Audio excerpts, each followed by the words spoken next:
Let me tell you something most people don't want to hear. You're not stuck because you're unlucky.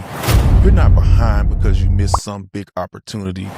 You're exactly where your habits have placed you. And I know that might hit a little different because we like to think our future is built on big moments, big decisions, big moves, big breaks. But the truth is, your future isn't built by what you do once in a while. It's built by what you repeat every single day. And if you're honest with yourself, your daily habits might be quietly working against the life you say you want. So today, we're going to talk about it, not from theory, but from real life. The Mindset Manual with Myron Williams. Welcome to the Mindset Manual, the place where we talk about the hard truths most people avoid, but the truths that can actually change your life. I'm Myron, entrepreneur, father, and student of life. And today we're talking about one of the harsh truths about success. This is episode 6 of my 8-part series on the harsh truths about success. And I want you to follow me on this journey, not from a place of perfection, but from my real life experiences, because I've lived this one more than once. Go ahead and hit that like and subscribe button for me and leave an honest comment after you finish watching this episode. I'd love to hear what you have to think. The lie we tell ourselves. Let me be real with you. Most people think success is about intensity, grinding hard, pushing harder, having those moments where you lock in. But that's not what changes your life. It's consistency. Consistency isn't exciting. It's not motivational. It doesn't look good on social media, and it doesn't feel powerful in the moment. It feels small. It feels repetitive. It feels easy to ignore. And that's why most people lose, because they underestimate the power of small actions. See, we celebrate the one day we woke up early, but ignore the 5 days we didn't. We'll hype ourselves up for starting something, but be quiet when we don't finish it. We focus on moments, but life responds to patterns. And your patterns, they're telling the truth about your future. Habits are like votes. Every habit you repeat is a vote, not for who you want to be, but for who you are becoming. Every time you hit the snooze button, that's a vote. Every time you procrastinate, that's a vote. Every time you avoid what matters, that's a vote. But it works the other way too. Every time you show up when you don't feel like it, that's a vote. Every time you stay disciplined, that's a vote. Every time you keep your word to yourself, that's a vote. And over time, those votes, they stack up. And they create your identity. That's why some people look naturally disciplined. It's not natural. It's practice. They've cast more votes in that direction. And I had to learn this the hard way, because there was a time in my life where I said I wanted more, but my habits said something completely different. And your habits will always expose what you're really committed to.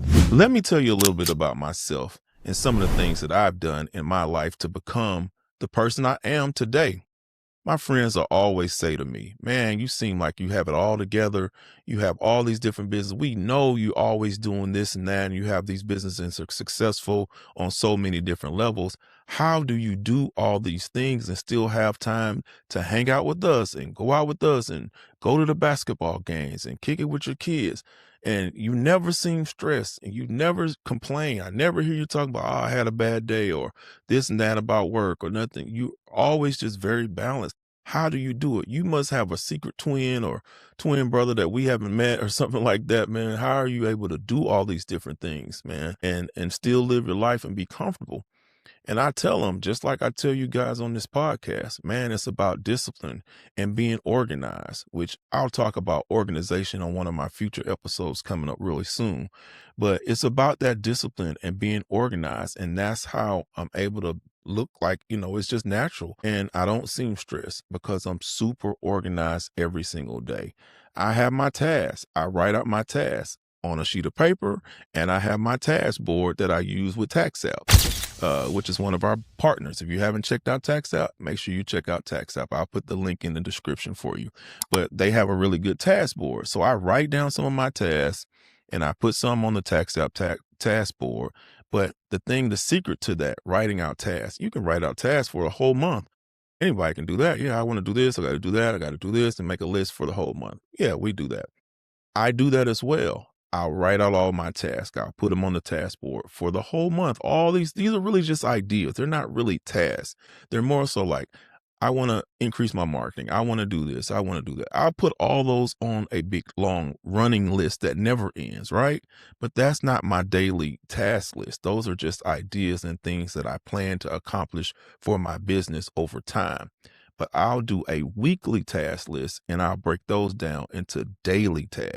So on Monday, I have a few tasks that I want to accomplish. I may have a couple meetings sprinkled in those tasks, but the secret to that is I never overload a day. I put just enough in there to keep me busy for the 4 to 5 hours a day that I want to work, because I don't work full 8 hour days. I rarely give it an 8 hour day. That's just not who I am. I'm not a 9 to 5 type of guy. I pretty much break my days down into about 4 to 5. I'm in my office. I'm giving it everything for those 4 hours. I don't get up, I only get up to stretch, and I have a sit to stand desk. So I'll press the button, the desk will go up and I'll stand and stretch and I'll continue working. So I'm locked in for those hours. I'm very productive during that 4 hour span. But occasionally, some days, a task on my list for Monday is going to not get done Monday. So what I do, I don't stress. I don't press the day and it's like, oh, I'm going to add more time onto my day.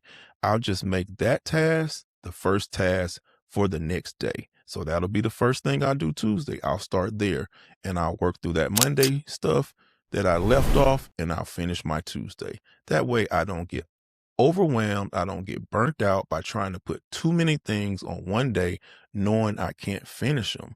I give myself that respect to knowing how much I'm capable to doing in that day before I burn out.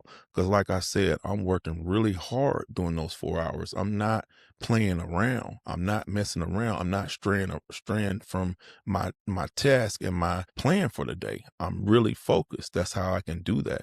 And then I'll move on to the next day. And I never jump ahead. If I finish all my tasks for Monday, I don't jump into Tuesday or jump into Wednesday. I leave Tuesday at Tuesday, Wednesday at Wednesday.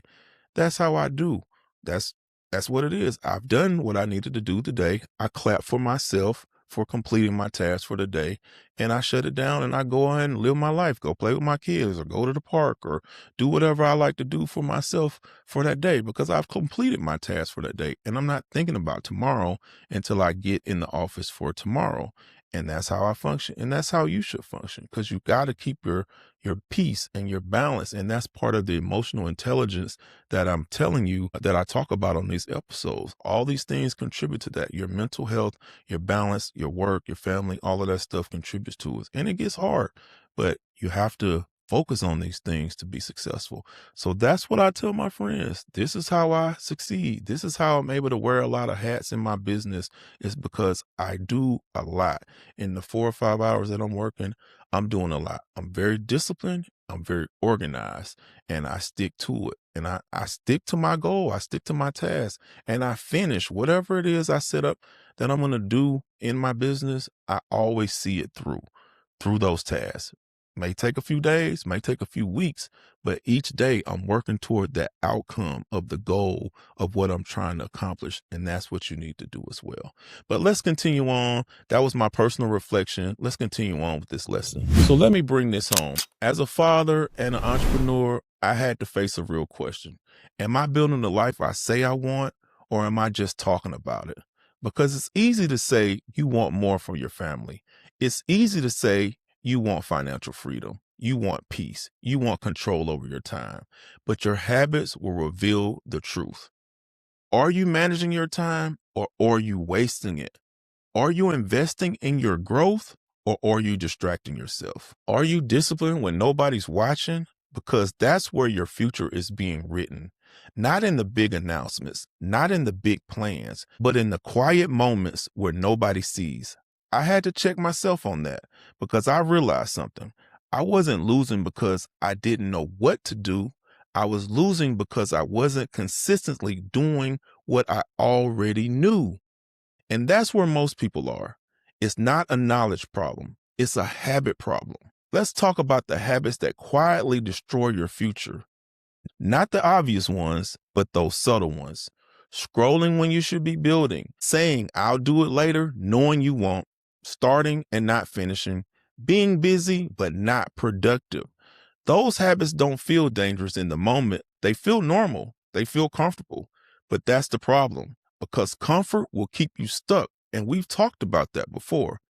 Over time, those small decisions turn into big consequences, missed opportunities, lost time, regret, not because you didn't care, because your habits didn't match your goals. So let's start rewriting your habits for success. So what do? And how do you do that? You don't try to change your whole life overnight. That's where people mess up. They go from 0 to 100 and then they burn out. You start small, but you stay consistent. Pick one habit, just one, and lock in on it. Not for motivation, but for discipline. Because discipline is what carries you when motivation fades. And here's the key. Stop focusing on the outcomes. Focus on the identity. Instead of saying, I want to be successful, ask yourself, what would a disciplined person do today? Then do it over and over and over again, because that's how habits are built.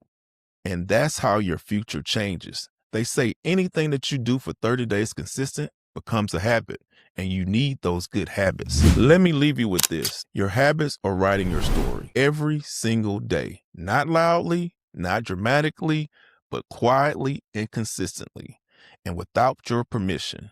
So if you don't like where your life is headed, don't start with your goals. Start with your habits, because the life you want isn't built in the moment. It's built by the choices you repeat when nobody's watching. And at some point, you're going to meet the person that your habits created. The question is, are you going to be proud of who that is? If this episode hit you hard, don't just listen, apply it. You're on this journey with me. Make sure you like and subscribe to stay connected. I'd love to hear what you think about this episode, so leave me an honest comment.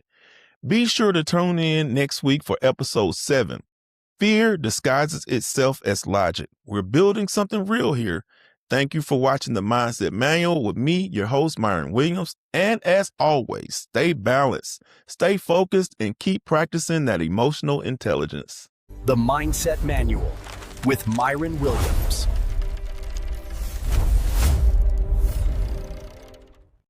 The Mindset Manual with Myron Williams.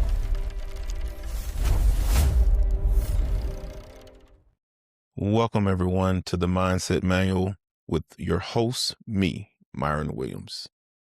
This week, we're going to discuss emotional intelligence, recognizing your triggers and mastering your response. We're all entitled to lose control sometimes. We're only human, after all. However, true emotional intelligence isn't just about being perfect. It's about those moments of awareness right before a reaction occurs. It's about knowing your triggers, understanding them, and actively trying to avoid them with intention. So how do you deal with unprovoked aggression? Let's talk about that. Have you ever been in a situation where someone approached you and they were already mad at you for little to nothing? You could tell they were already aggressive or acting out for no apparent reason. We have all experienced this. At that moment, you have a choice. You must take notice of this person and analyze what's happening without feeding into their negativity. That is emotional awareness. Immediately recognizing that this person is having a bad day or a negative energy has taken hold of them. You have to realize that their behavior isn't directed at you. Although it feels personal, it's actually directed at themselves and their own internal struggles. So let's talk about the power of walking away. Once you realize this, the emotional intelligent move is to remove yourself from the situation. Don't say anything. Don't try to diffuse it. Just walk away. The more you speak, the worse it gets, because engaging stimulates your own volatile emotions. You have to shut it down and leave, knowing that this is a trigger for you and nothing good will come from entertaining it. If you stay, it could turn into a violent situation or simply ruin your day. But if you walk away, you will be happy you did. You'll look back later and say, wow, I didn't even let them get to me. I was a bigger person. That is emotional intelligence, controlling your emotions to become stronger and more aware. It's much easier to walk away from a stranger than it is to walk away from someone close to you. When it comes to friends or family, emotional intelligence requires significantly more practice and discipline. These situations can be mentally tough. Your triggers are deeper with people you know. However, we will work on these things. It takes time to learn how to handle those triggers and maintain your composure with loved ones, but the effort is necessary for growth. Strengthening your emotional intelligence will make life so much easier for you in the long run. How do we gain and strengthen this muscle? It takes time, patience, and self-work. It requires you to look at various situations where you reacted, reflect on them, and realize how you could have handled them better. Here at the Mindset Manual, we believe the work starts with calming yourself and finding your balance. Let's talk about the work that can be done building your emotional intelligence. It takes you calming yourself. It takes finding your balance, which is something we're all working on here at the Mindset Manual. If you are in balance and you walk with a certain level of peace, it will be very complicated for anyone to disturb that peace. There is a lot of personal joy in having balance and having peace. The likelihood of you crossing these negative people are way less because positive people will be drawn to your positive energy. But those negative people, they're out there and there's no way to completely avoid them. So working on your personal peace is what helps you when these encounters come along. Let's do a deep dive into power and the self-reflection of empathy.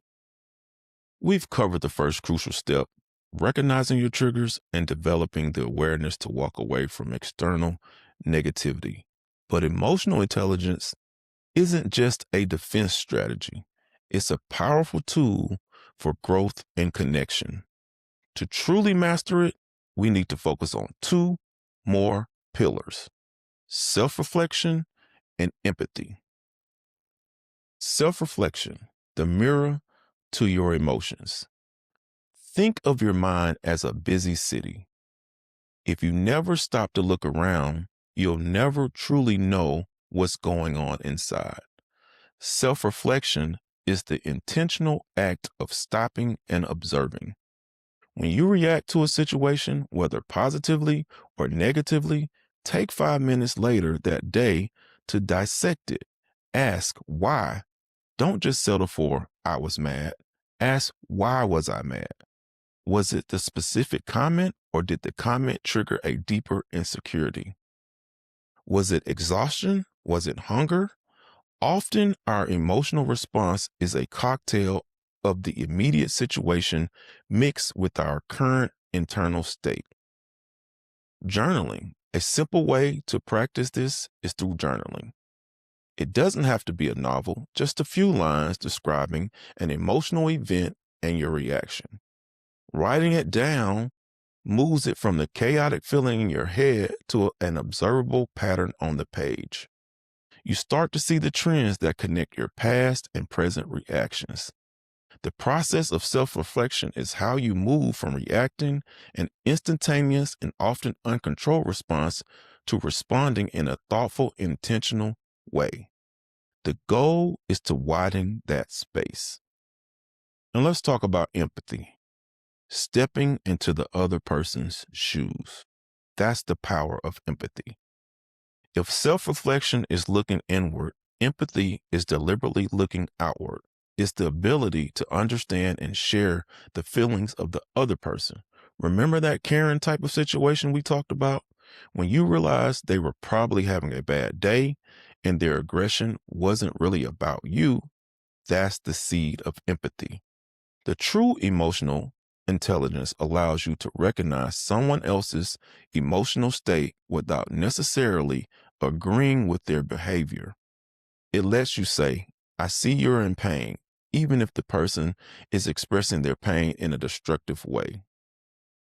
Non-judgmental listening goes a long way. The practice of active listening. When a loved one or a colleague is speaking, don't formulate your reply or think about how to fix their problem. Just listen to understand their feelings. Validate their emotion with a simple statement like, that sounds incredibly frustrating, or I can see why you feel hurt. This simple act often diffuses the situation far better than any advice could. Empathy with boundaries. It's vital to pair empathy with strong emotional boundaries. You can understand a person's pain without taking on the responsibility for their pain or allowing their negative behavior to infect you.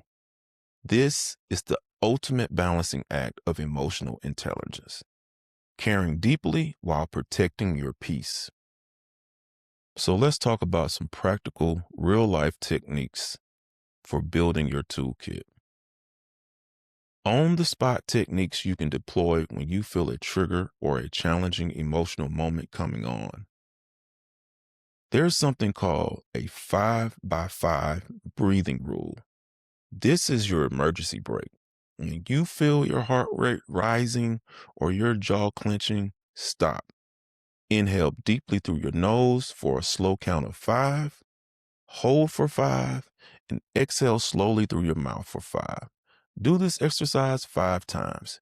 It forces your physiological system to slow down, shifting you from fight or flight state to back to a place where you can think clearly. Next is the halt check. Before you react with a big emotion, especially with loved ones, quickly check.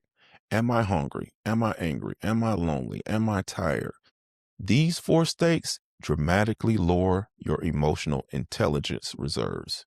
If the answer is yes to any of them, the best response is often to address the underlying physical or emotional need first, not the problem that seems to be in front of you. Use I feel statements. When a tough conversation is necessary, focus on your internal experience. Instead of saying, you're always late and it makes me mad, which is an accusation, try, I feel stressed and undervalued when we start our meetings late because it makes me feel my time isn't respected. This communicates your emotion without attacking the other person, making them less likely to become defensive and more open to constructive conversation. Here's another technique that will sound very far-fetched, but it works really, really well. Schedule worry time. If you find yourself constantly ruminating over an incident or fear, schedule a short 15-minute worry time each day. When a worry pops up outside of that time, acknowledge it and tell yourself, I'll deal with that during my scheduled worry time. This trains your brain to postpone disruptive thoughts and keeps your focus sharp and present in the moment. Remember, emotional intelligence isn't a destination you arrive at.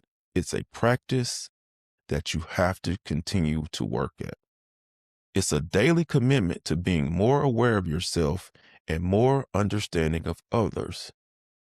Every time you successfully navigate a difficult encounter, every time you choose a thoughtful response over a reflexive reaction, you're building emotional muscle. You are becoming a stronger, more peaceful, and more intelligent person.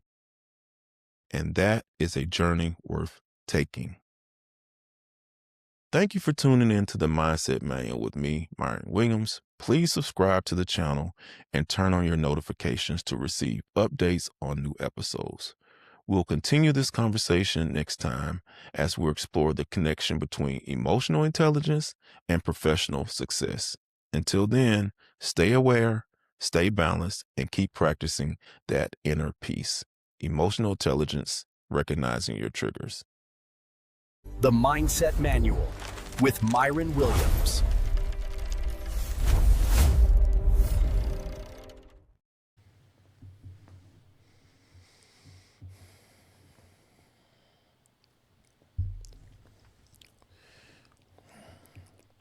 There's a lie that has been sold to us since the Industrial Revolution.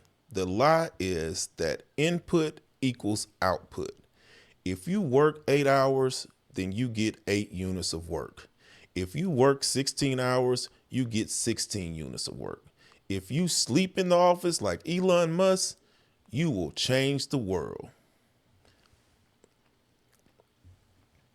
And look, if you're working on an assembly line, screwing in caps of toothpaste on tubes, that math works. But you aren't a machine. You are a knowledge worker. You are a creator. You are a leader. In your world, 16 hours of work does not equal 16 hours of output. Usually 16 hours of work equals 8 hours of good work, followed by 8 hours of cleaning up some of the mistakes you may have made because you were exhausted. But here's the truth. Constant accessibility isn't your badge of honor. It's a leak in your business model. It's time to exit the burnout cycle with TaxApp Pro. TaxApp Pro was built for the professionals who are tired of the performative hustle. It's for that CEO, the founder, and the consultant who understands that true scale requires systems and not just more of your soul. This isn't just another task manager. It's your hustle buffer. It's time to kill the urgency illusion with TaxApp Pro's smart gatekeeper interception that for those late night pings, it lets your clients know they've received the request and it's been logged, giving them that response time without you ever having to touch your phone. That's proactive professionalism. Instead of responding at 9 p.m. and setting the precedent that you're always available, TaxApp schedules your work to deliver at 8 a.m. Now you look like the early bird while you're actually still enjoying your morning coffee. It's time to reclaim your mental real estate. When you know TaxApp has the front desk covered, that cortisol spike disappears. You can actually ignore the noise without the guilt because your system is working even when you aren't. High performance requires high quality rest. The most successful people in the world don't work 24/7. They build systems that look like they do. So don't outwork your peace. Go to TaxApp or go to tax.app and use the code MINDSET for 20% off your subscription. Welcome to the Mindset Manual. I'm your host, Myron Williams, and today we're auditing your energy. We're looking at the ROI of rest, not because it feels good,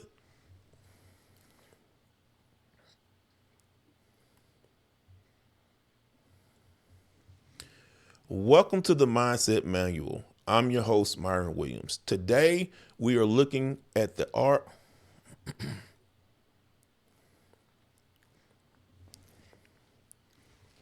Welcome to the Mindset Manual. I'm your host, Myron Williams. Today, we are auditing your energy. We are looking at the ROI of rest, not because it feels good, but because of your lack of sleep is literally costing your business money. The science of the stupid brain and the sleep debt is a real thing. So let's look at the data and talk about the prefrontal cortex. The prefrontal cortex is the CEO of your brain. It handles the logic, emotional regulation, strategy, and long-term planning. It is also the most energy expensive part of your body. When you're sleep deprived, and by the way, deprived means anything less than 7 hours consistently, The prefrontal cortex goes offline. It powers down to save energy. So who takes over? That lizard brain. That lizard brain is the part of you that reacts out of fear and impulse. There was a famous study done on judges, people who pride themselves on being impartial. The study analyzed over 1,000 parole rulings. It found that prisoners who appeared early in the morning when the judge was fresh got parole 65% of the time. And prisoners who appeared late in the day or right before lunch when the judge was tired or hungry, the parole rate dropped staggeringly to nearly zero. Why? Because saying yes requires a complex risk assessment. Saying no is easy, it's safe, it's lazy. Now apply this logic to your business. When you're burned out, you stop making strategic decisions and you start making safe decisions. You don't pitch the big client. You don't fire the toxic employee. You default to the status quo. That is the hidden tax burnout. Crucially, every hour of sleep you lose is added to your sleep debt. This debt is not cleared by a single weekend lie-in. It accumulates and degrades your core cognitive functions, your memory, your ability to learn, and your creative problem solves. You are showing up to work with a fraction of your intellectual capacity, and that is a direct hit to your bottom line. Rest is a strategic weapon. The case studies show this, that deliberate rest is the best rest. The high performers already know this. They don't view rest as the opposite of work. They view it as a part of the work. Look at the athletes like LeBron James, who spends over $1 million on his body for recovery. He sleeps 10 to 12 hours a day. If he tried to practice 18 hours a day, his coach would tell him, hey man, you're going to blow out your knee. In business, your knee is your decision-making ability. You have to use that very wisely. You only got two knees. You can't blow them out, right? So think about Bill Gates.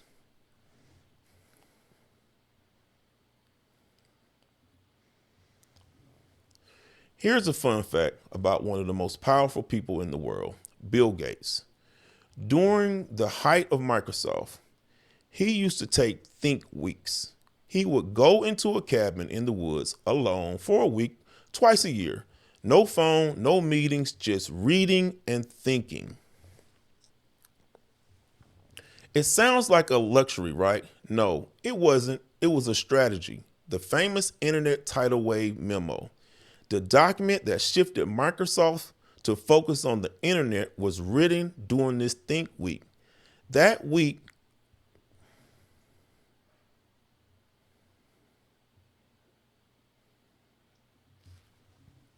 it sounds like a luxury, right? No, it wasn't. It was a strategy. The famous internet tidal wave memo, the document that shifted Microsoft to focus on the internet, was written during a think week. That 1 week, it's going too fast. It sounds like a luxury, right? No, it wasn't. It was a strategy. That famous internet tidal wave memo, the document that shifted Microsoft to focus on the internet, was written during a think week. That 1 week of rest created billions of dollars in value. If he had been busy answering emails at 11 p.m., he never would have had the clarity to see the future. And that could be you. So you have to take your time to see your future. So this isn't about passive rest. It's about deliberate rest. Deliberate rest is not scrolling on your phone. It's not engaging the parts of your brain that are suppressed during focus.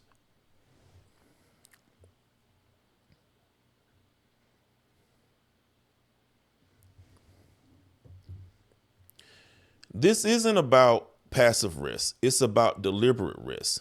Deliberate rest is not scrolling on your phone. It's engaging the parts of your brain that are suppressed during focus, deep work. It's walking outside with no podcast in your ears. It's sitting in silence. It's allowing your mind to wander because that is when your brain makes non-obvious connections that lead to innovation.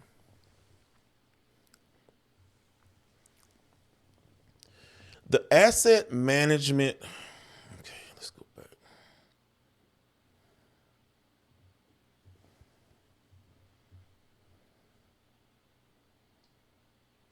I'm going to call this section the asset maintenance framework. Micro boundaries for daily ROI. I want you to imagine you bought a Ferrari or a piece of heavy machinery worth $500,000. Would you run it 24/7 without changing the oil? Would you red light that engine until it smoked? No, of course you wouldn't. It's a very expensive automobile or a piece of equipment. Of course you wouldn't do that. You would protect it. You would protect it because it's an asset. Now let's turn it to you. You are the asset. You are the most important part of your business.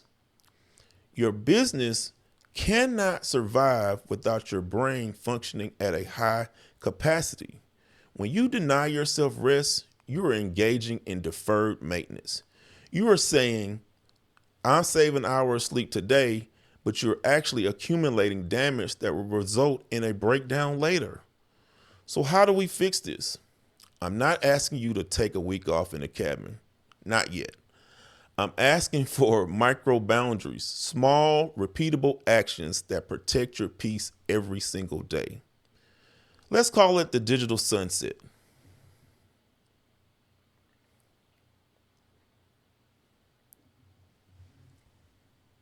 Let's call it the digital sunset. 60 minutes before you go to bed,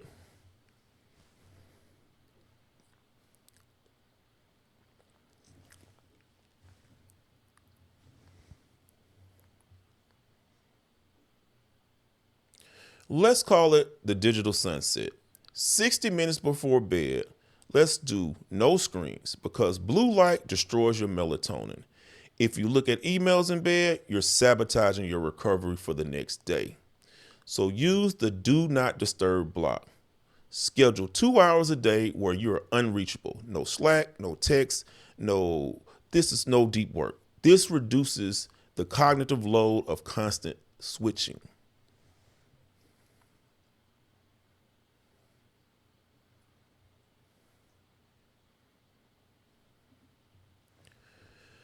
Let's call this a do not disturb block where you schedule 2 hours a day where you are totally unreachable. No Slack, no text.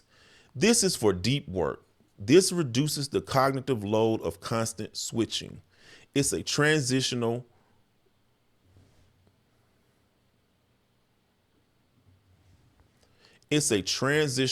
ritual.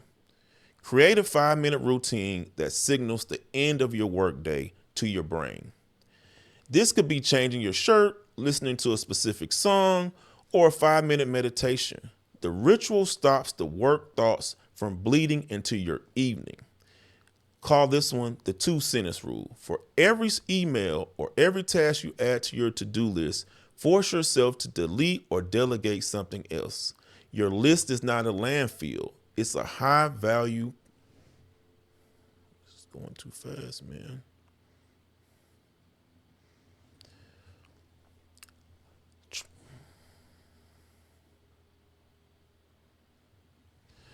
Let's try this thought. I'm going to call it the 2-sentence rule. For every email or every task that you add to your to-do list, force yourself to delete or delegate something else. Your list is not a landfill. It's a high-value priority document. If a new item can't be explained in 2 sentences, it needs to be dedicated time.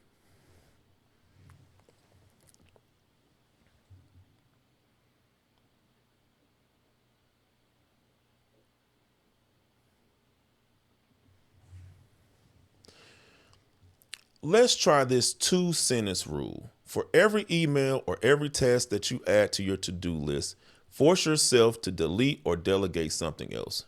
Your list is not a landfill. It's a high-value priority document.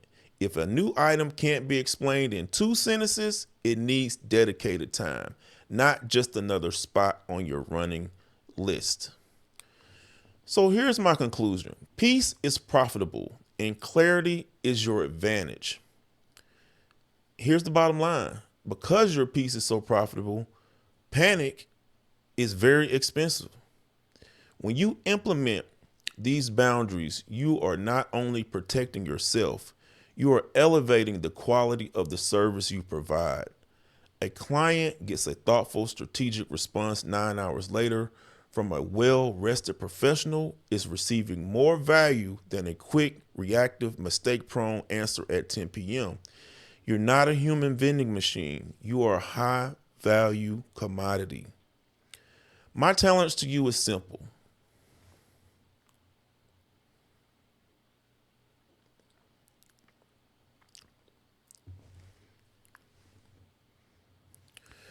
My challenge to you is simple.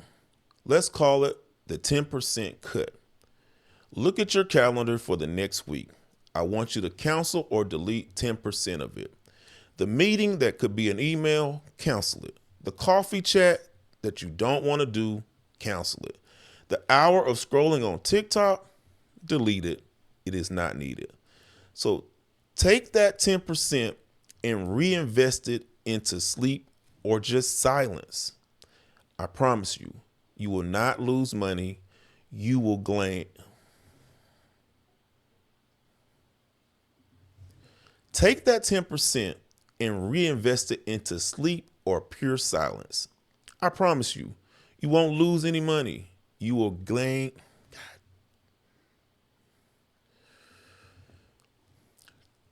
Take that 10% and reinvest it into sleep or just pure silence. I promise you, you won't lose any money. You'll gain pure clarity. And in this economy, clarity is the ultimate competitive advantage. Get some rest. Your business needs you at 100%, not at 60%. Thank you for tuning into the Mindset.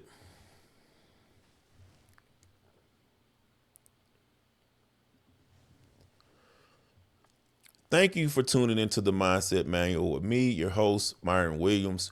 Please subscribe to our channel and turn on your notifications to receive updates on new episodes.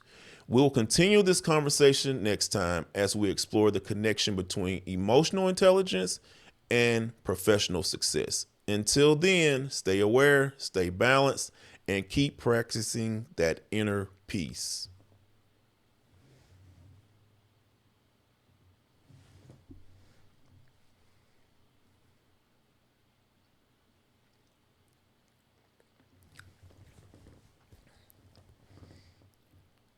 Thank you for tuning in to the Mindset Manual with me, your host, Myron Williams. Please subscribe to the channel and turn on your notifications to receive updates on new episodes. We will continue this conversation next time as we explore the connection between emotional intelligence and professional success. Until then, stay aware, stay balanced, and keep practicing that inner peace.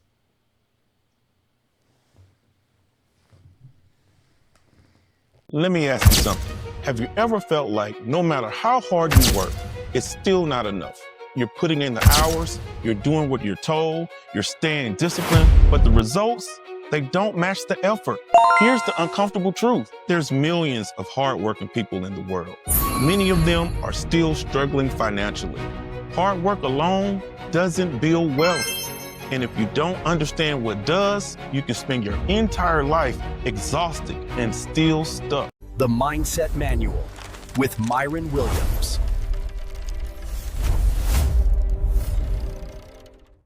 Hi, family. Welcome to the Mindset Manual, the place where we talk about the harsh truths most people avoid, but the truths that can actually change your life. I'm Myron, entrepreneur, father, and student of life. And today we're talking about one of the harsh truths about success, the myth that hard work alone creates success. This is episode 5, of my 8-part series on the harsh truths about success. Please click that like and subscribe button so you can continue listening to my real life experiences. So now let's get into the topic for today. Hard work matters, but effort without direction leads to exhaustion. Success requires learning, strategy, and adaptation. Let me tell you a little story about when I started my very first serious business when I was around 21 years old. That was my very first serious business. So I was going to college out in Alabama, studying business management and accounting, just trying to be a businessman. What I always wanted to be was a businessman. So why, if you want to be a businessman, of course, you got to study business. So I was going to school, doing really well, making really great grades, but I was just wondering, what was I going to do with this business degree? What was it going to do for me? And, back then, hip hop music, I should say, was starting to really take off. You had labels coming up like Bad Boy Entertainment, and it was Death Row. And in the South, we had No Limit Records and Cash Money Records. And that movement, or those movements from all of those labels, really sparked my attention. They really had my mind really going like, man, this is great. These guys are from the same type of place that I'm from. They're from the same type of background that I'm from and surroundings. And if they can do it, why can't I do it? I'm thinking like I could do what they do. I'm a businessman or aspiring to be a businessman. I'm in college. I heard some of Master P's story about his college and P. Diddy's stuff about his college. I heard these stories like, yeah, I went to college and I learned this. I got into the business and, I left college to pursue my music industry stuff. And I'm thinking like, well, I've learned a lot in college. These guys are from the same place. They got the same drive. I have the same drive that they have. Why not go for it? But the problem was I felt like, well, I'm stuck in Alabama. No knock on Alabama, but the music business isn't that great in Alabama at the time. At that time, it wasn't really that great. Music business wasn't anything. None existed in Alabama at that time. So I'm thinking like, where can I go still close to where I was? They want to go too far out of the South. I like the South. And where can I go? I was hearing at that time, Outkast was coming up and the Dungeon Family was coming up, and they had their own Atlanta movement going on. So I'm thinking, hey, Atlanta's right up the street. Let's just go to Atlanta. So that's what I did. I was like my 20th birthday, I remember. My 21st birthday, I told my mom, right after my birthday, I'm packing up, I'm going to Atlanta, and I'm going to pursue this music stuff. And she was like, boy, you crazy. You going all the way to Atlanta to chase some music stuff, and you don't even know anything about music. You don't even play any instruments. You haven't played the piano since you was like 6 years old. I'm like, yeah, it's not about me being a musician. I'm not trying to be a musician. I'm trying to be an executive. And, like Barry Gordy, that's one of the names that she would recognize was Barry Gordy. She wouldn't recognize Master P or P. Diddy, but she recognized Barry Gordy. She's like, Barry Gordy, that's Motown. That's huge, Yeah, I know, but there's a new level of music now. It's the Southern music, and the labels are coming together is what I was trying to explain to her. But let me fast forward a little bit. So I packed up my stuff. I went to Atlanta to pursue my dreams, pursue this. I wanted to stay in college so I can continue to learn about business, but I wanted to get closer to the music scene, which was Atlanta. So I got in school in Atlanta. I started making connections around the city. I started going to the nightclubs and going to the DJ events and going to different places and different concerts and gaining access and gaining connections and talking to different people and learning how to connect with this industry and understand how it worked. And so I got a lot of connections. As I was coming up through the ranks in Atlanta, I was approached by some guys about doing a music video show. Back then, I think it was I would compare it to like Rap City or one of those shows like that, where artists would come on and you would interview them and then you would play their videos and talk about their new music and stuff like that. During that time, there were a lot of new artists coming out, and there were a lot of artists trying to come out of the South because Outkast had sparked that whole movement. So the labels were looking for a way to duplicate Outkast. So they were looking for a lot of artists. They were looking for labels that could duplicate that sound and that look. So my goal was to search out an artist like that. That's what they were looking for. So let me search out some artists that sound like them, look like them, move like them, and try to get access to, to the labels. But what better way to do that when these guys approached me about the show was I would have access to artists that were already on the rise, had already signed deals, and I would also be in the underground and stuff. So I could talk to them about the music and learn about the music. So I accepted the gig. And I started doing interviews with different artists. We had a lot of artists on the Nelly and 8 Ball and MJG and all these different guys, 3 6 Mafia, all these different guys, UGK. We had all these underground artists that I loved on the show. And a lot of these guys were super down to earth. So they told me a lot about the business, how it worked, all the things they had to do to get into the business and to get a deal and all this stuff. So I learned a lot from within the industry more than I was learning from the college. The college was talking about the legal aspects of it and the accounting and stuff like that. But the artist was telling me about the show business part, the show and the business. And I learned a lot about that. So I took those two things and put it together. I started my first label. I started going out looking for studios at that time. So I found a couple producers that would work with me within my budget. And those producers start telling me about different talent shows that you can go to and, scout talent. It's like, that's a great way to find artists. They're doing their performances, they're doing stuff like that. And you just talk to them. A lot of them are hungry. They'll work with you.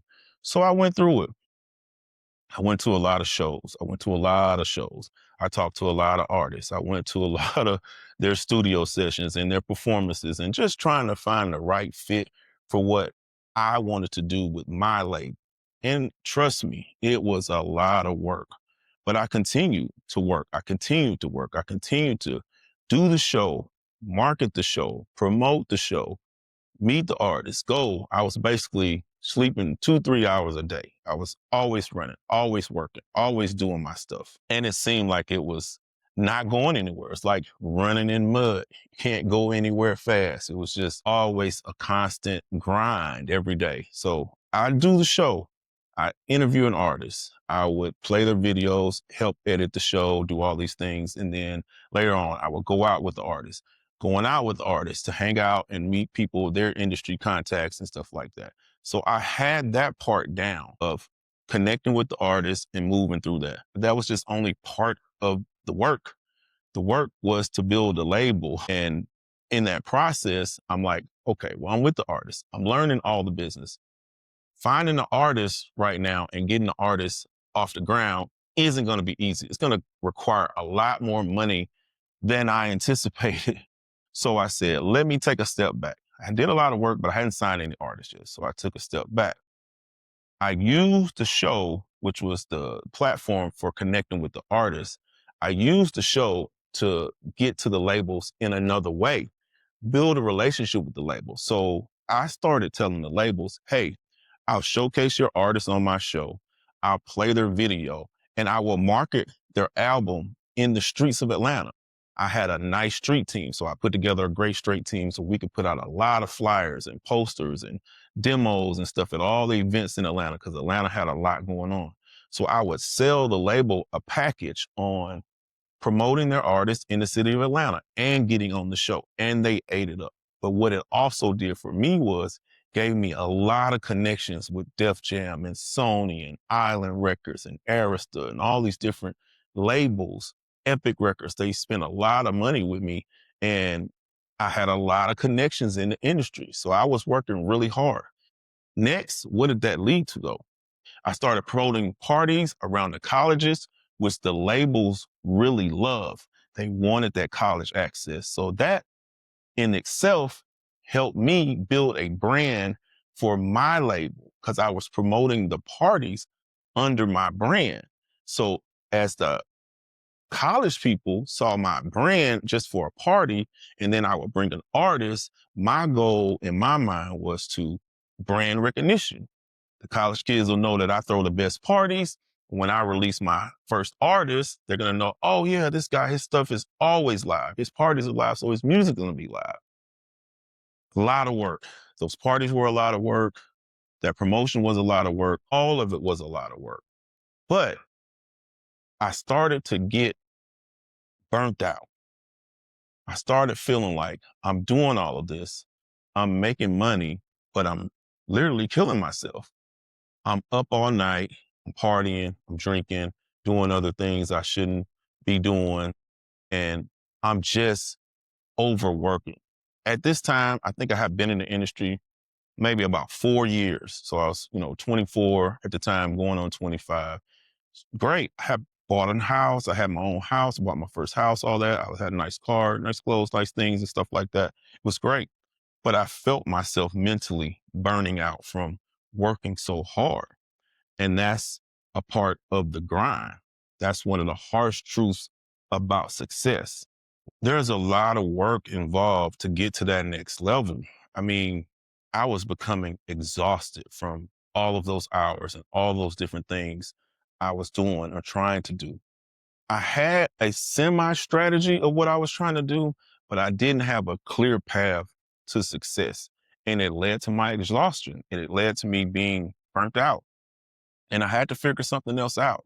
So I started to slow down on the parties a little bit. I said, let me get back into what my goal was, which was to launch the label. So I started more so focusing on submissions. So I put out ads in all of the local music magazines and newspapers. I put out put out an ad that I was looking for artists. I was looking for talent. And you could submit your demo to me and I would listen for it. Let the music come to me instead of me going to the music. That became my new strategy, working smarter, not working harder. Let the music come to me. Let it all come into my office. Open it up with me and my assistant, and we listened to it and found what we like. We had the pictures right there. We had the music right there. We had their contact information. So no longer were we going out. And by this time, I had saved some money up. So I had the ability to actually, if I found an artist, to put some money behind them. And mind you, I was still doing the show. I still had my street team, but I had other people running the stuff. I only had to appear on the show every now and then and do my special segments with some of the bigger artists. I had some other people doing some of the other interviews, and I had a street team running all of the promotions. So it gave me time to focus on the music, which I wanted to do. And eventually I did. I focused on it, found a couple artists. I found an R&B singer that I like. She had a really nice look, that Atlanta look, kind of like that Total, Escape, TLC type of vibe. She had that. So I liked her. I worked with her in the studio and I ended up signing. So after I signed her, I found a group that was kind of like on the edge of like the Goody Mob, but they also had like a kind of a Onyx feel. If anybody remembers Onyx, they had that both feel. One guy was from New York, one guy was from Texas, and they kind of had this little thing going together. So I listened to their music, went to the studio with them, went to their studio in their house and, vibe with them and I signed them. So I had two groups, an R&B group, R&B artists and this rap group, good group. All right. I'm like, I got two artists. Let's go. Let's hit the studio. Let's go. I had made all these connections with all these different studios in the cities, all these producers in the city. And I'm like, hey, I got my people now. I'm gonna come. They're like, yeah, come on in, man. We got you. We'll set you up with a package and let you get to work. So I did. Got to work.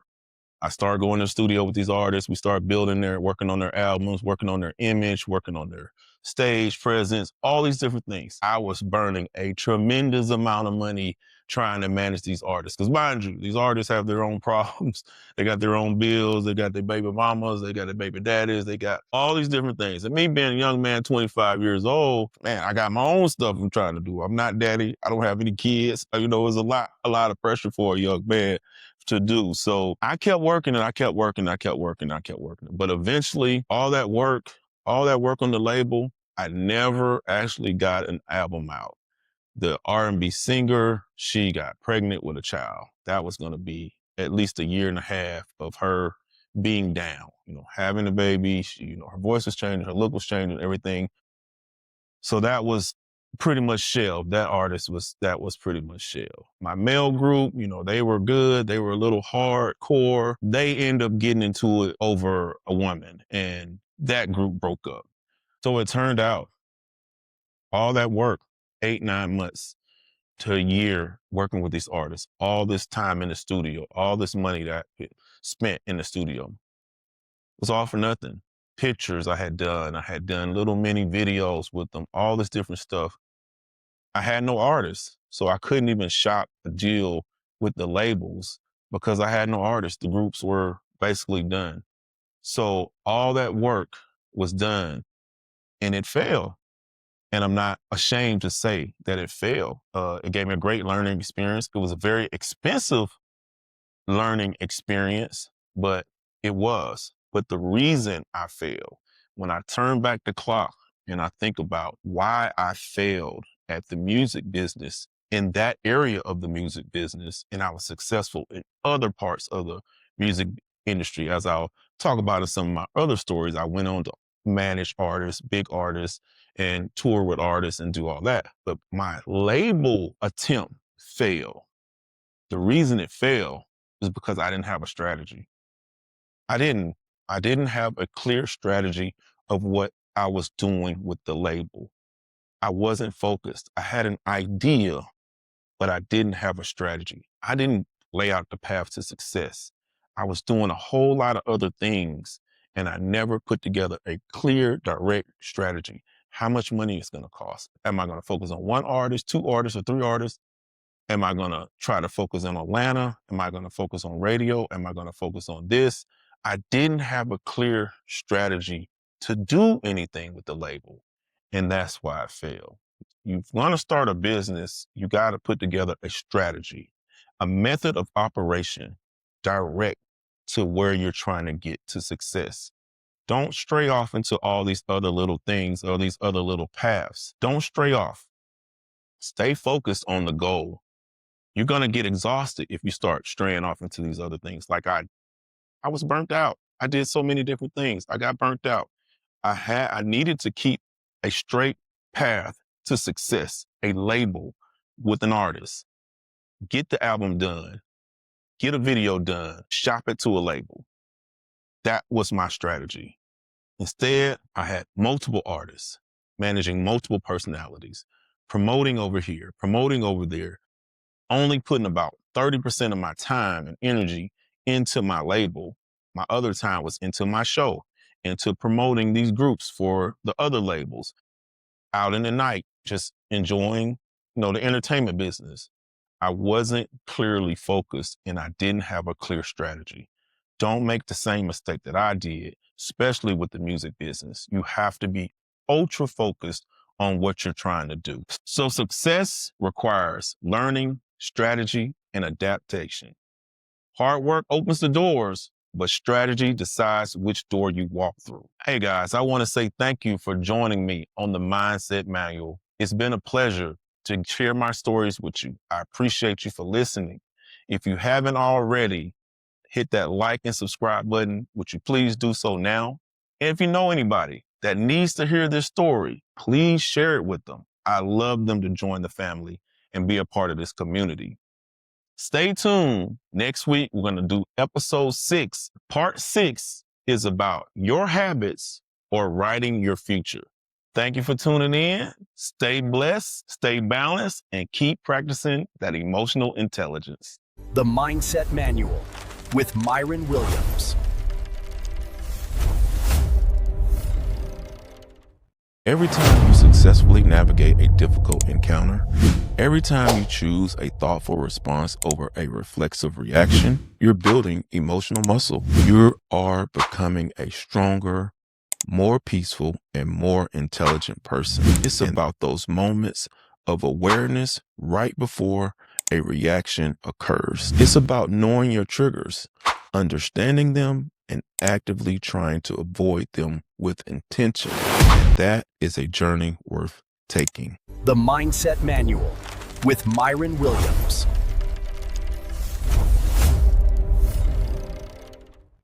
Welcome everyone to the Mindset Manual with your host, me, Myron Williams.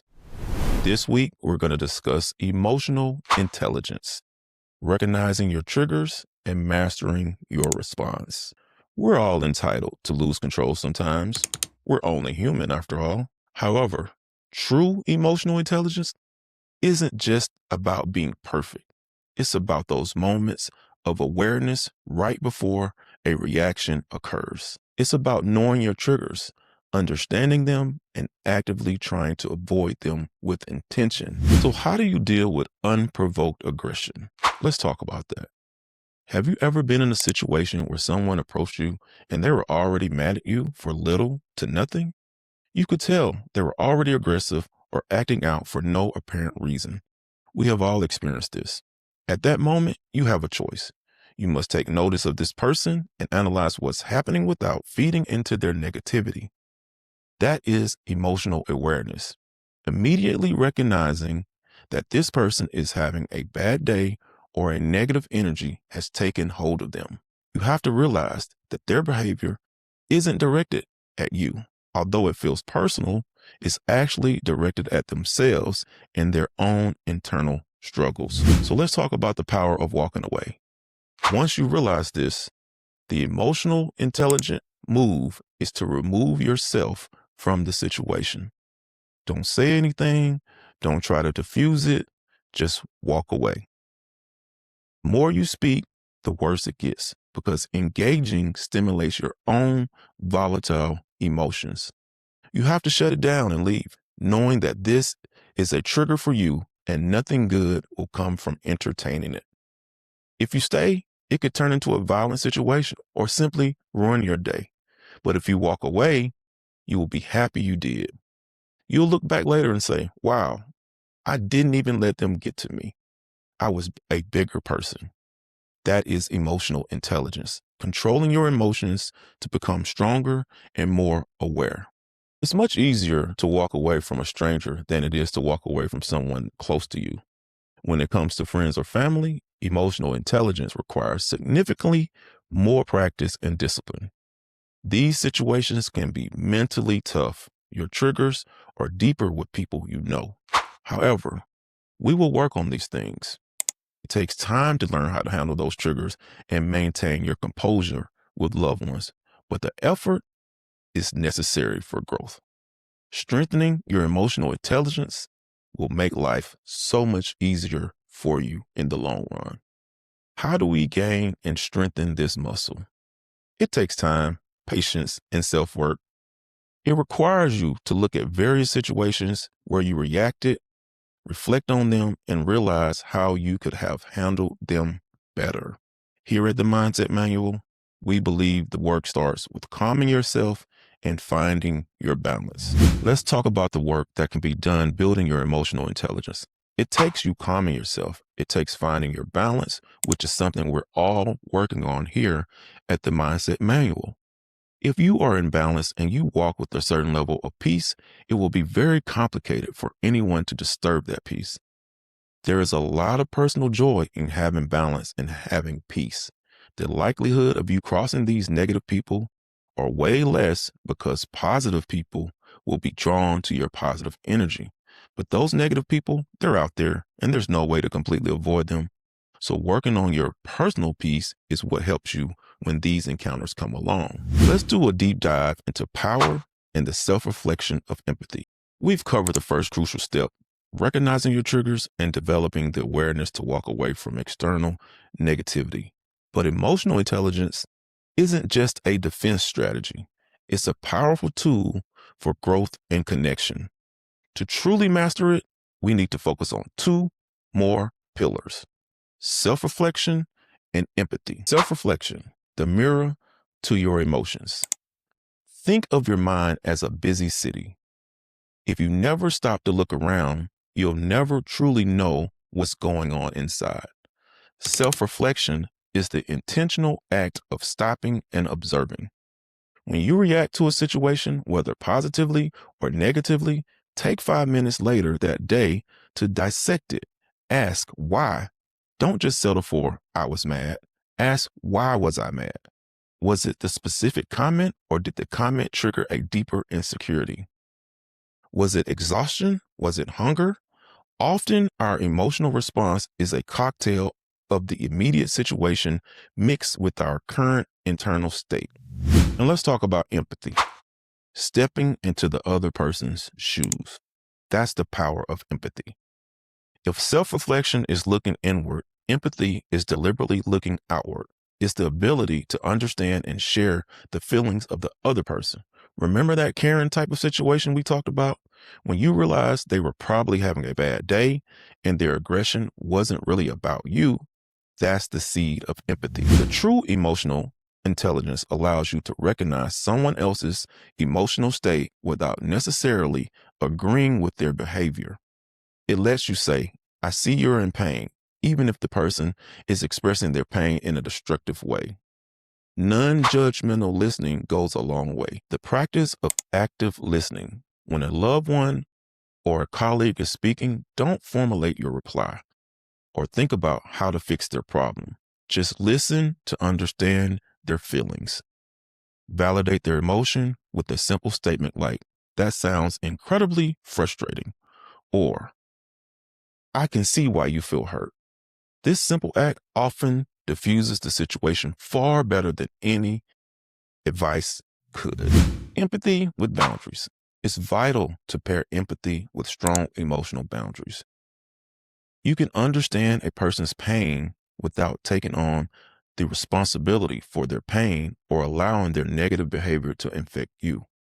This is the ultimate balancing act of emotional intelligence, caring deeply while protecting your peace. So let's talk about some practical real-life techniques for building your toolkit. On-the-spot techniques you can deploy when you feel a trigger or a challenging emotional moment coming on. There's something called a 5x5 breathing rule. This is your emergency brake. When you feel your heart rate rising or your jaw clenching, stop. Inhale deeply through your nose for a slow count of 5. Hold for 5 and exhale slowly through your mouth for 5. Do this exercise 5 times. It forces your physiological system to slow down, shifting you from fight or flight state to back to a place where you can think clearly. Next is the halt check. Before you react with a big emotion, especially with loved ones, quickly check. Am I hungry? Am I angry? Am I lonely? Am I tired? These 4 states dramatically lower your emotional intelligence reserves. If the answer is yes to any of them, the best response is often to address the underlying physical or emotional need first, not the problem that seems to be in front of you. Use I feel statements. When a tough conversation is necessary, focus on your internal experience. Instead of saying, you're always late and it makes me mad, which is an accusation, try, I feel stressed and undervalued when we start our meetings late because it makes me feel my time isn't respected. This communicates your emotion without attacking the other person, making them less likely to become defensive and more open to constructive conversation. As a lifelong entrepreneur, I've always run my business with honesty and integrity. I treat people the way I want to be treated, and I treat all my employees with the utmost respect, viewing them as teammates rather than just workers. This philosophy has earned me great loyalty with my employees who have stayed with me through several business ventures. Entrepreneurship comes with many ups and downs, hurdles and obstacles. I have learned to take every day, every journey, one step at a time, always doing my best in whatever path I choose. My goal is to help other entrepreneurs, whether you own a business or work at a company. I want to help you deal with the daily grind of striving for success. This includes understanding how to handle conflicts, overcome obstacles, and simply how to be a good human to your peers. Here's another technique that will sound very far-fetched, but it works really, really well. Schedule worry time. If you find yourself constantly ruminating over an incident or fear, schedule a short 15-minute worry time each day. When a worry pops up outside of that time, acknowledge it and tell yourself, I'll deal with that during my scheduled worry time. This trains your brain to postpone disruptive thoughts and keeps your focus sharp and present in the moment. Remember, emotional intelligence isn't a destination you arrive at. It's a practice that you have to continue to work at. It's a daily commitment to being more aware of yourself and more understanding of others. Every time you successfully navigate a difficult encounter, Every time you choose a thoughtful response over a reflexive reaction, you're building emotional muscle.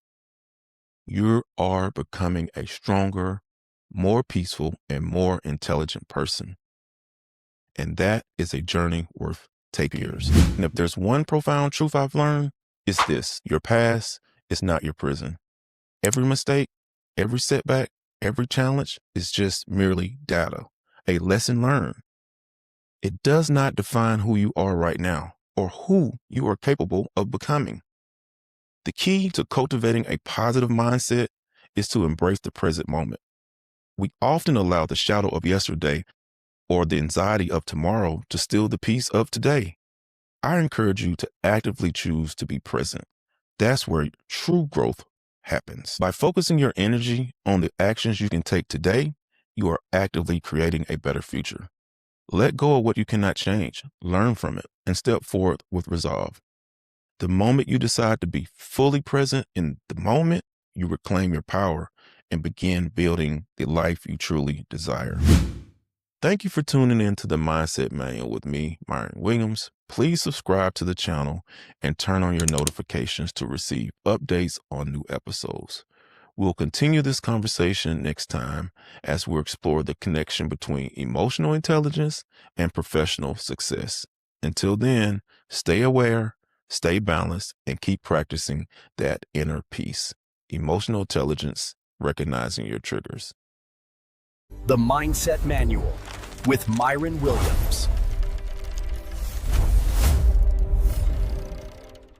Let me ask you something. Has a single email ever hijacked your entire day? One message, one comment, one opinion, and suddenly your focus is gone.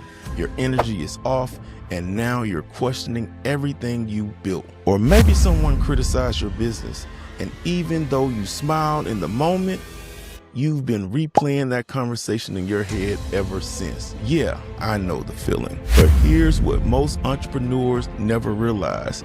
The moment you stop taking business personally is the exact moment you start operating at a higher level, more clarity, better decisions, unshakable focus. And today, I'm going to show you how to make that shift.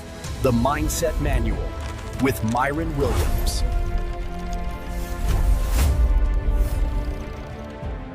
What's going on, family? Welcome back to the Mindset Manual with me, your host, Myron Williams, father, entrepreneur, and student of life. Today, we're going to be discussing how building your business, people will doubt you, people will criticize you, and sometimes people will straight up misunderstand your vision. How do you stay mentally strong when all the noise starts coming your way?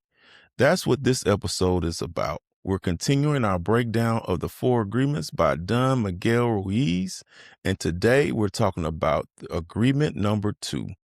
Don't take anything personally. Now, this agreement right here, this is emotional armor for entrepreneurs. We're on the road to 20,000, so hit that like and subscribe button for me. Your support is much appreciated. Let me tell you a quick story. Early in my entrepreneurial journey, I had a client cancel a contract we had been working on for weeks.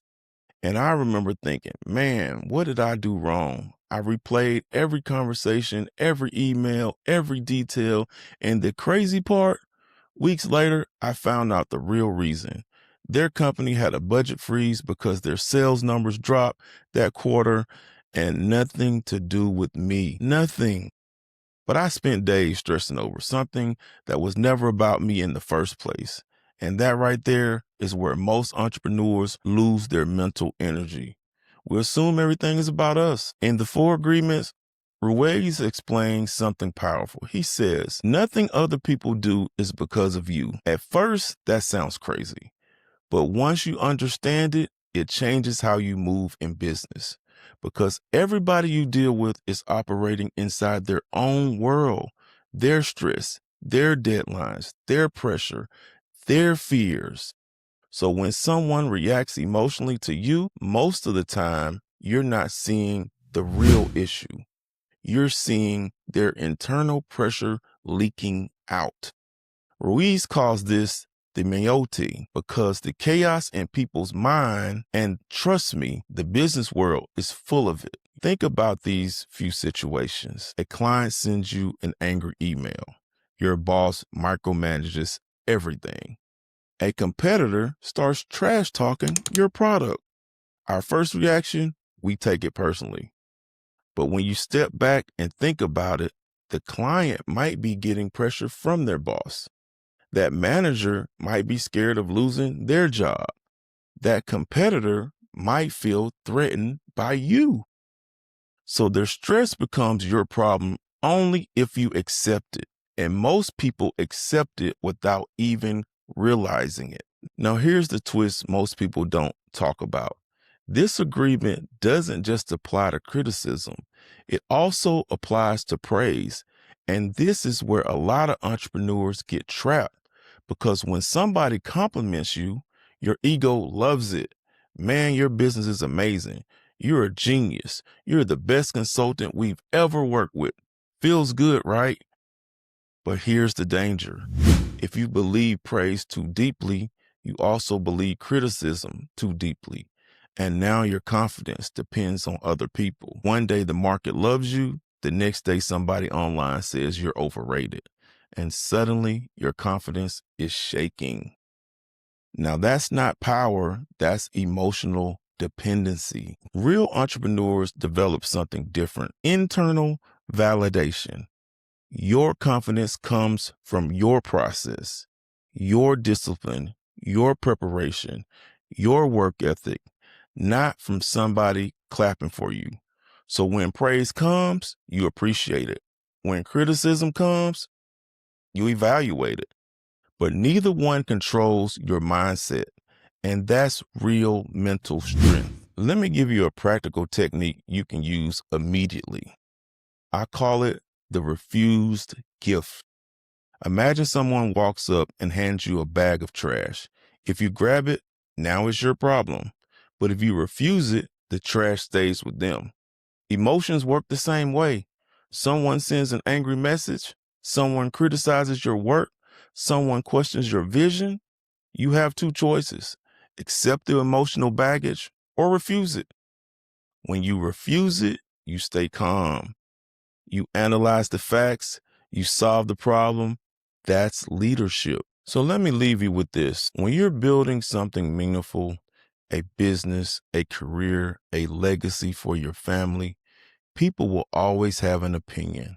Some will support you, some will doubt you, some will criticize you. But here's the shift: none of that is your responsibility. Only your response is. Because the moment you start internalizing every opinion, your clarity is lost. You hesitate, you shrink, and you can't afford that. Not where you're going. So here's how to protect your mindset in real time.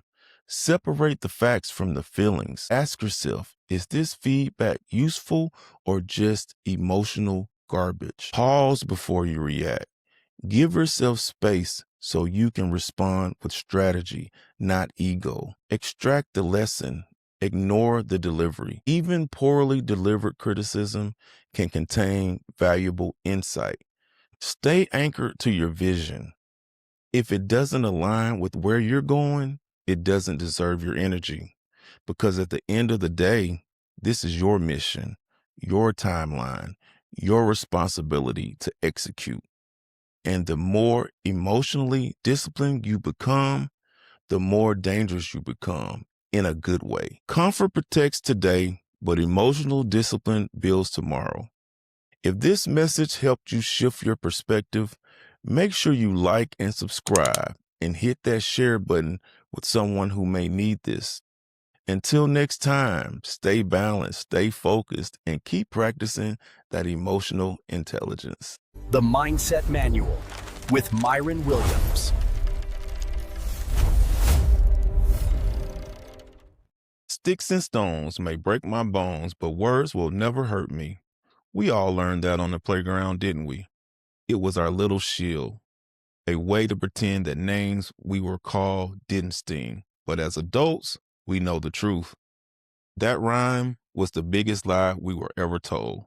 Broken bones heal in 6 weeks, but a word planted in your mind by a parent, a teacher, an ex-partner, or worst of all, by yourself, that can last a lifetime. Speaking of things that weigh on your minds, let's talk about the stories we tell ourselves about money. We often tell ourselves it's too hard to find good help, or that financial stress is just something we have to live with. But that's a limiting belief we can break now. That's why I'm excited to partner with TaxApp. Looking to find a financial professional shouldn't be a gamble. You want someone who knows the numbers inside and out. TaxApp is a new marketplace designed specifically for you to connect with vetted financial service professionals. Whether you're looking for tax preparation, bookkeeping, or just honest financial guidance, TaxApp cuts through the noise. Stop searching in the dark. Download TaxApp today and make a new agreement with your finances, one of clarity and expertise. Welcome back to the Mindset Manual, the podcast where we open up the hood of human psychology to tune up the engine of your life. I'm your host, Myron Williams, and today we're starting with something special. Over the next 4 episodes, we're doing a deep dive into one of the most transformative books of our time, The 4 Agreements by Don Miguel Ruiz. If you've read it, you know. If you haven't, you're in for a ride. This isn't just a self-help fluff. This is an ancient Toltec wisdom packaged for the modern mind. Today is part 1.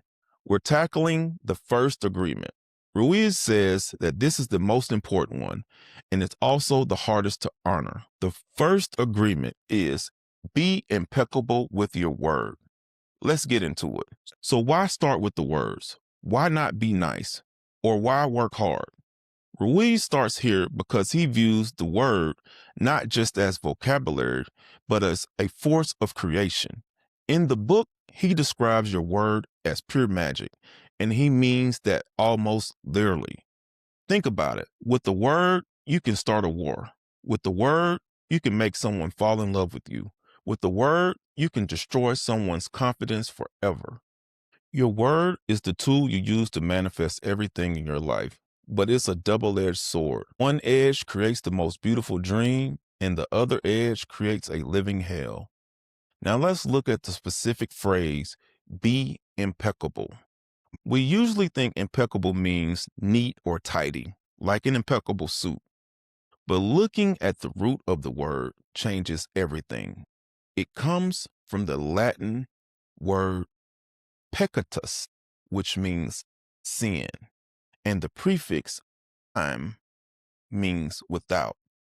So impeccable literally means without sin. Now hang on. Don't tune out. This isn't a religious sermon. In the Toltec concept, sin is simply anything you do that goes against yourself. When you judge yourself, that's a sin against yourself. When you blame yourself, sin. When you speak your truth and empower yourself, that is being impeccable. So being impeccable with your word means using your energy in the direction of truth and love for yourself. It means you stop using your words to curse yourself or others. It sounds simple, right? But let's look at how we actually live. I want you to take a second and think about the conversation you had with yourself this morning. You looked in the mirror. What did you say? Did you say, wow, you look rested? You're ready to crush it today? Or did you say, God, look at those bags under your eyes. You're getting old. You look fat in this shirt. 90% of us, it's the second one. Your word is the tool you use to manifest everything in your life. But it's a double-edged sword. One edge creates the most beautiful dream, and the other edge creates a living hell. Now let's look at the specific phrase, be impeccable. We usually think impeccable means neat or tidy, like an impeccable suit. But looking at the root of the word changes everything. It comes from the Latin peccatus, which means sin, and the prefix "im" means without. So impeccable literally means without sin. Now hang on. Don't tune out. This isn't a religious sermon. In Toltec concept, A sin is simply anything you do that goes against yourself.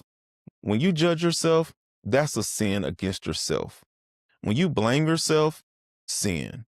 When you speak your truth and empower yourself, that's being impeccable.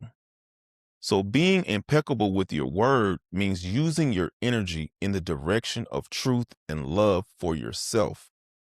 It means you stop using your words to curse yourself or others. It sounds simple, right?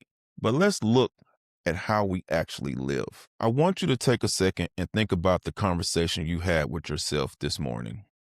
You looked in the mirror. What did you say?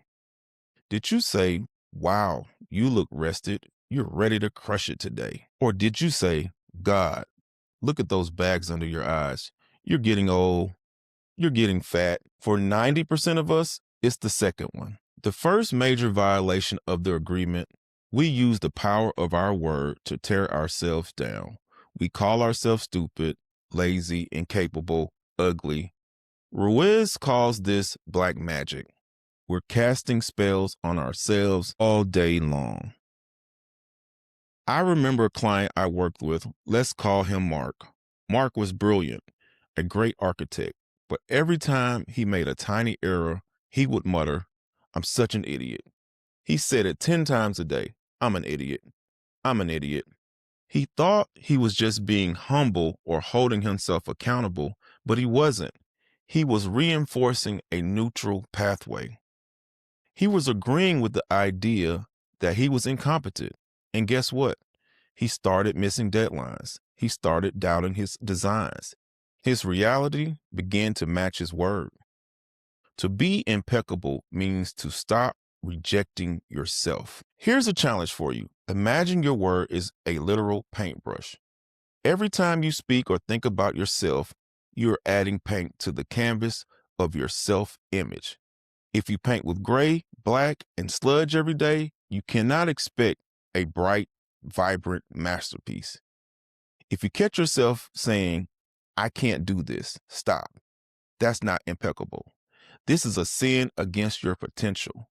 Change the word. It's difficult, but I'm capable of learning it. See the difference? One shuts the door, the other opens it. It's integrity. Now, where does the negative self-talk even come from? We aren't born calling ourselves idiots. That voice is not yours. It's a recorded message. It's the collective of all judgments you've absorbed from your parents, your teachers, and the social culture you're around before you even had the cognitive ability to filter it. Think of it as a Trojan horse. That childhood criticism, you're being selfish. Why can't you just be quiet? You're not good at math, was delivered by people you trusted, so you took it as a fact. That recorded truth became the voice of your inner critic. And every time you repeat it, I'm such an idiot, you're simply hitting play on an old, corrupted tape. Impeccability is the act of deleting that tape. It's the conscious choice to say, the agreement I made with that limiting belief is now void. You place the old script not with fluffy affirmations, but with factual, impeccable statements. Instead of, I'm a terrible public speaker, the impeccable word is, I'm a person who is currently learning to be more comfortable with public speaking. It's an honest, sinless statement that directs your energy toward growth, not self-destruction. Now let's look outward. The second way we violate this agreement is through gossip. Ruiz has a terrifying metaphor for gossip. He compares the human mind to a computer and gossip to a computer virus. When you gossip, you're inserting corrupted code into someone else's head. Let's say you have a new coworker, Sarah. You don't know Sarah, but your friend at lunch leans over and says, hey, watch out for Sarah. She's a total snake. She'll throw you under the bus. Boom, virus install. Now, every time Sarah talks to you, you see her through that lens.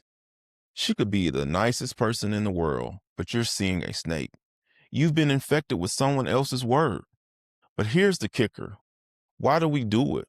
Why do we gossip? Psychological gossip is a way to feel better about ourselves. If I can lower you, I feel higher. If I can bond with you over how terrible someone is, we feel close. But it's a false closeness. It's a connection built on poison. Being impeccable means you refuse to spread that poison. It's hard. It's socially awkward sometimes. You're at happy hour. Everyone is trash talking the boss or the neighbor. If you don't join in, you feel weird. But if you want to master your mindset, you have to be the firewall. You don't have to be self-righteous about it. You don't have to stand up and say, I don't gossip. Just don't participate. Change the subject, or better yet, say something nice. You know, I haven't had that experience with Sarah. She helped me with the printer yesterday. You will be amazed at how quickly the energy in the room shifts when one person decides to be impeccable. You become the safe harbor. People learn that their secrets are safe with you, and more importantly, they learn that you won't trash them the moment they leave the room. And let's not forget the cost to the gossiper. When you spend your time talking negatively about others, you are spending your own energetic magic to create negativity. You are, by definition, operating without impeccability, which means you are committing a sin against yourself. When you judge someone else, the same energy of judgment is reinforced within your own mind. You are keeping yourself locked in a state of fear and separation. Ruiz says that when you use the word against another person, you are casting a spell, but that spell has a boomerang effect. It comes back and infects your own world first. You become a vessel of poison. Truly powerful and happy people you know are almost always the ones who speak about ideas, not about people. The word is used for creation, not destruction. Choose to use your words as medicine for the world, not venom. To truly appreciate the power of the first agreement, we need to understand a core idea in the four agreements, which is the idea of domestication. Ruiz suggests that from the moment we are born, our mind is domesticated. We are taught a system of rules, a set of agreements about what is good, what is bad, and what is possible, and who we are. Our parents, our schools, and our religion use words to instill these agreements. You must work hard to be worthy. Your worth is measured by your grades. You are only valuable if you're successful. The problem is 99% of these agreements are based on fear and lies, not on truth and love. And we make the biggest agreement of all. We agree to live by them. We agree to be judged by these rules. This entire system of domestication is called the dream of the planet. The four agreements are essentially an antidote.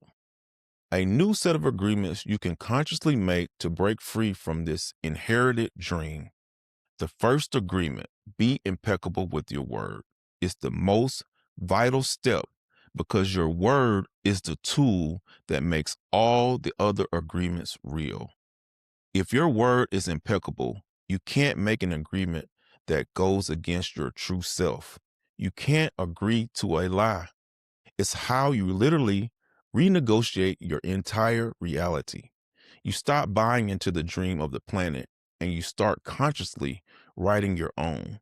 When you stop agreeing to the lies you've been told about yourself, the black magic loses all of its power.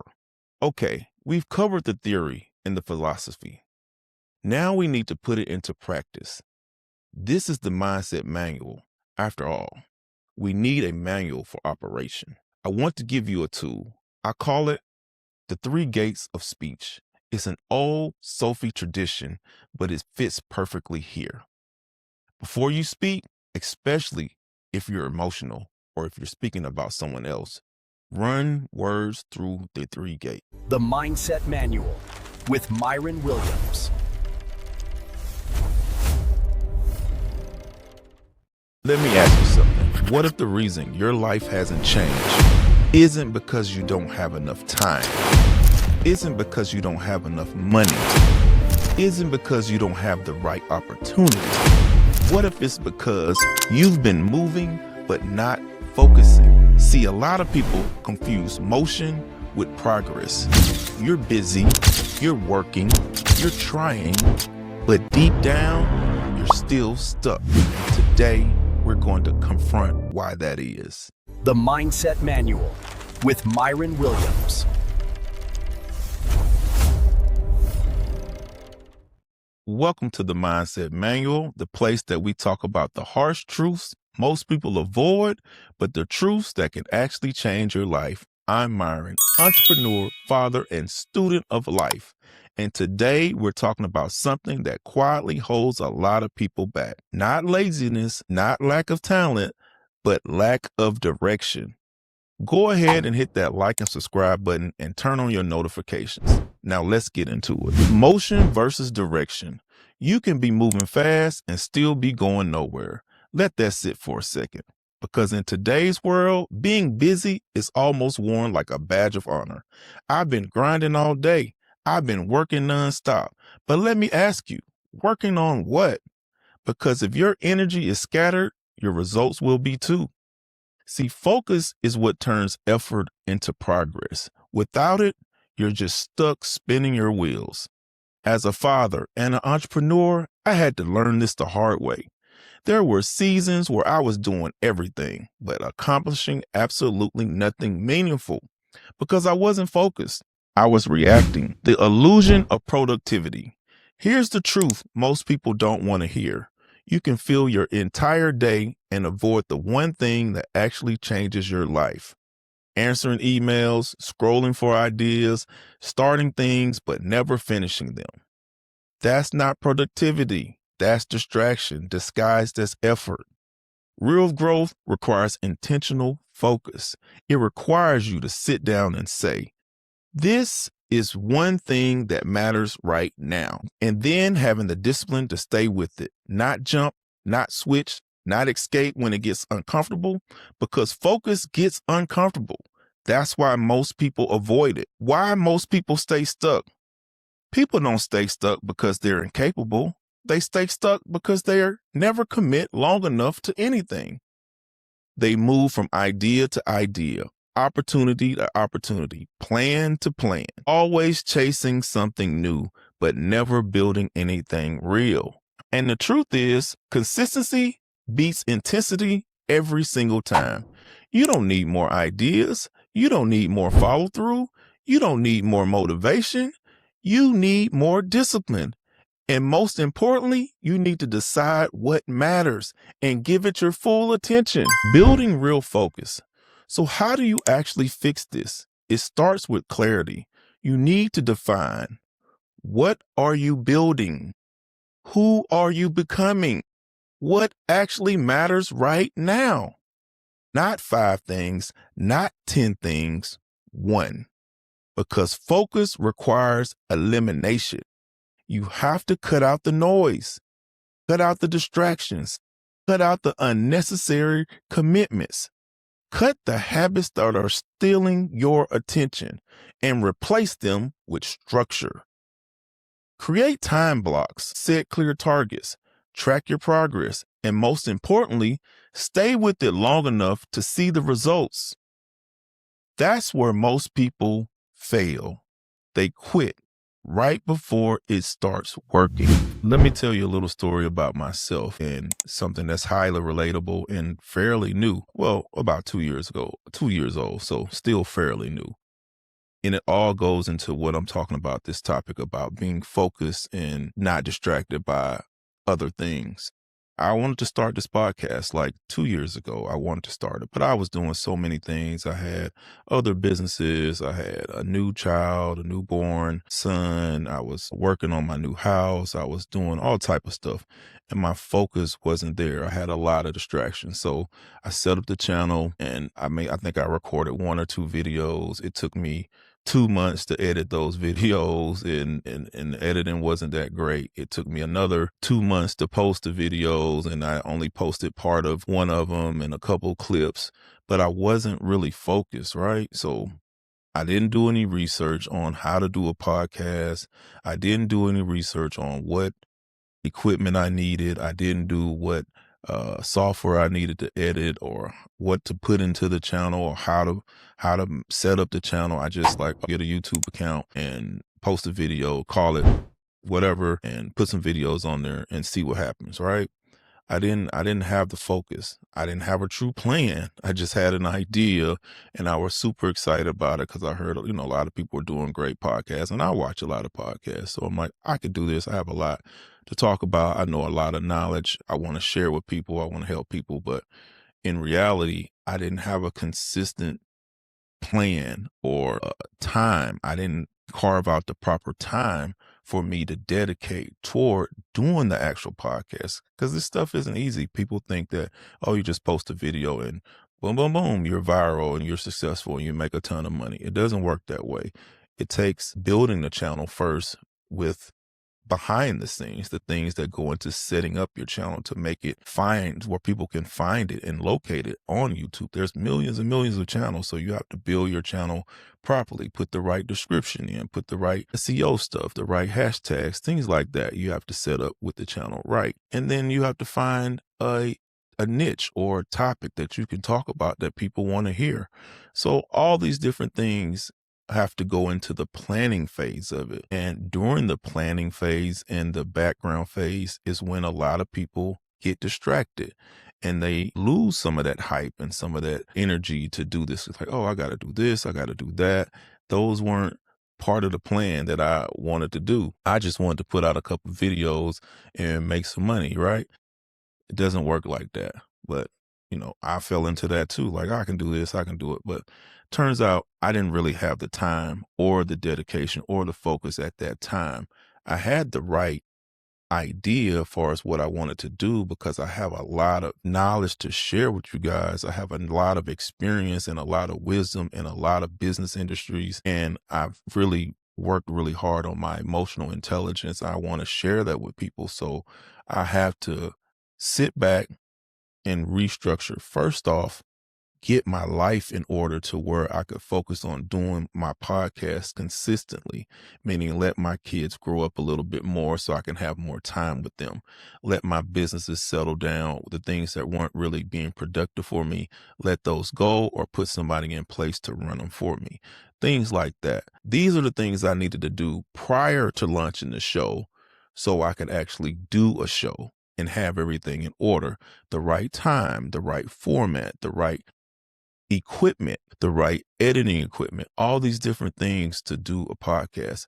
And most people, they start to fade when they realize how much stuff involves into going into doing a show. There's a lot that goes into doing this show, to make it look the way it looks, to make it sound the way it sounds, the production, the thumbnails, all these different things. There's a lot of work that goes into that stuff. And getting over the hump, just getting to your first 1,000 subscribers. Most podcasters fall off after that because it can be really tough to get that first 100 subscribers, let alone 1,000 subscribers. It can take a long time, but if you're consistent, you're putting out content every day, good content that people want to hear every single day, you can get there. Most people fall off before they get to 100, before they get to 1,000, they quit. They're like, it's way too hard. But don't quit before you see the results. You have to commit to it. Like me, I committed to doing it. I committed to putting out good content, doing my research, doing my studies on my topics, and putting out great stuff. So that's all a part of being consistent. And I just want to share that story with you. And I hope you guys will keep listening to my stories. So let's get back to the actual lesson. Here's the shift that changes everything. Your life doesn't change when you do more. Your life changes when you do more of what matters consistently. That's the shift. Not more effort, better direction. Because once your focus is aligned, your energy stops being wasted. Your time becomes intentional, and the results finally start to reflect your potential. Let me leave you with this. You're not stuck. You're not behind. You're definitely not incapable. But if you keep dividing your attention, you will keep delaying your results. because your future is built on what you choose to focus on today. So make better decisions. Pick something that matters and give it your full attention long enough for it to grow. Because once you do that, everything changes. Thank you for watching the Mindset Manual with me, Myron Williams. If this message hit you hard, make sure you like and subscribe to the channel and share it with someone who may need to hear it. I would love to have them join the community. As always, I want you to stay balanced, stay focused, and keep practicing your emotional intelligence. The Mindset Manual with Myron Williams. Nobody cares about your dream. Let me tell you one of the harshest truths about success. Nobody cares about your dream. Not your friends, not your coworkers, not even most of your family. And the moment you truly accept that, your life will change. The Mindset Manual with Myron Williams. How's it going, family? Welcome back to the Mindset Manual, the place that we talk about some of the hard truths that most people avoid, but the truths that can actually change your life. I'm Myron, entrepreneur, father, and student of life. And today we're talking about one of the harsh truths about success. This is episode 1 of my 8-part series on the harsh truths about success. Thank you for joining me as I give my real life testimony on entrepreneurship and strengthening your emotional intelligence so you can handle any situation. Growing up, people say, follow your dreams, believe in yourself. But most people support dreams emotionally, not logistically. They clap for the idea, but they rarely help you carry the weight. Speaking of clapping for someone, why don't you clap for me right now by hitting that subscribe and like button? I truly appreciate that. As an entrepreneur and a father, I've learned quickly that the world doesn't slow down for your goals. The bills keep coming and your responsibilities grow. Nobody wakes up thinking about your dream the way that you do. So I want to tell you a little story about this product I invented called the Thaw Claw. It's a kitchen device used for defrosting frozen food using the water method. A lot of us use that, put your frozen food in the sink, run water over it, or try to put a pot or something on top of it to make it thaw quick. You know how it goes trying to thaw frozen meat. You know how it is trying to thaw some chicken or something. So I created a device to solve that problem. What people said was a corny idea turned out to actually be a really good idea for me. So I just want to tell you how I went through the ups and downs of developing that product and actually bringing it to market, and just some of the trials and tribulations and some of the issues that I faced, and how many times I wanted to stop, how many times I got frustrated, and how many times I'm like, yeah, I don't know if this is going to work, but I want to tell you, that I stuck with it. I used the discipline and I stuck with it. So I'll go all the way back to how I came up with the idea. So first, my girlfriend at the time she called to the house and asked me to take out some chicken and thaw it for her so she could cook it when she got home. I was on my Xbox playing some 2K or something, some game back then. I was a gamer way back then. And I forgot. I just forgot, by the time she got home, she's like, "Where's the chicken? You didn't take it out." I'm like, "Oh man, my bad. I was on the game. I forgot." But I said, what if somebody had something for that? Somebody had a device to solve that problem. And I looked around, I looked online. I didn't find anything for thawing, other than the microwave. Who wants to use the microwave to thaw their meat? That's not safe or sanitary. But I couldn't find anything. So I was like, what do we do? How do we usually thaw these things? And a lot of people use the water method. A lot of us use the water method. So I'm like, what can I do to keep the meat in the water and make it thaw properly? And so I did some research on the water method and water temperatures and all these different things that brought me to an idea.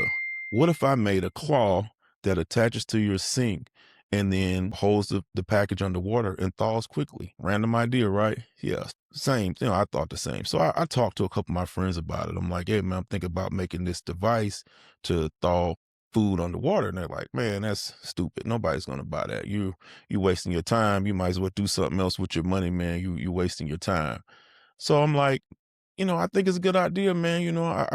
There's nothing else out there like it. So, I might as well try it, man, whatever, you're wasting your time. So me being me, the entrepreneur that I am, I'm like, all right, I'm gonna try it. So I didn't know exactly how I was gonna make it. But what I did was one night, me and her were just sitting up, watching TV, and I said, man, I got an idea. Let's go to Walmart and buy a bunch of random stuff, and I'm gonna put something together, use my ingenuity and put something together. So we did. We went to Walmart. I bought a bunch of random stuff and came back and chopped it all up, cut it all up, paste, tape, glue, tried all things type of thing, popsicle sticks and little toy rakes and suction cup, big suction cups. I tried all type of stuff to try to come up with it. But eventually I came up with something that actually worked. I came up with a claw out of some wires and some metal wires and some tape and a suction cup, and I made this ugly device. But at the end of the day, it held the food underwater and it thawed faster. So I'm like, I got something. I got something. I got something. So now I had to figure out how to make it. How was I going to make it? And that became a little bit of a challenge for first time, person inventing a product. It really became a challenge to figure it out. What was the step? So I put together a little bit of a roadmap. Okay, I'm gonna figure out how to get a prototype, an actual prototype, and then find somebody to manufacture it, and then I'm gonna put it out, and I'm gonna be filthy rich. That's how the dream plays out. That's how all of our dreams play out, right? So the first step was prototype. I called a bunch of companies trying to find somebody to make a prototype for me. Turns out prototyping is very expensive. It's a very expensive process. They were quoting me 20 and 30,000 to make a prototype, and I wasn't ready to spend that kind of money onto a prototype. So, me being me, I said, what about, I have been seeing on YouTube like 3D printers and reading in the news about how 3D printers were starting to take hold at that time. And like I said, this was 10, 12 years ago. So 3D printing wasn't where it was now, where everybody has one. Back then, if you had a 3D printer, you were on a different level. But I went ahead and I invested in one. It was maybe like $1,200. I think I ordered from this small 3D printing company, and I learned how to work it. It wasn't really that complicated. They had a lot of, tech to help you learn how to use it. And, I developed I probably made 15, 20 copies of this thaw claw type of thing, changing the size and the shape of this and the height and all of this and the strength. But eventually, after all that prototyping, I came up with a solid device that actually looked decent and it worked really well. So next thing I was like, okay, I got this.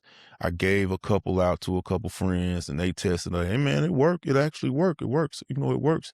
But they still were like, I don't know if I would buy it though. I don't know if I would buy it. Still your circle, not really being supportive, but they're with you, but they're not with you, kind of that type of thing, like on the fence. It might be work, it might not, enough to stray you from being successful. That's what friends do. A lot of them will stray you from being successful. So you have to be careful when you share your ideas with people because they will stop you from getting to the next level.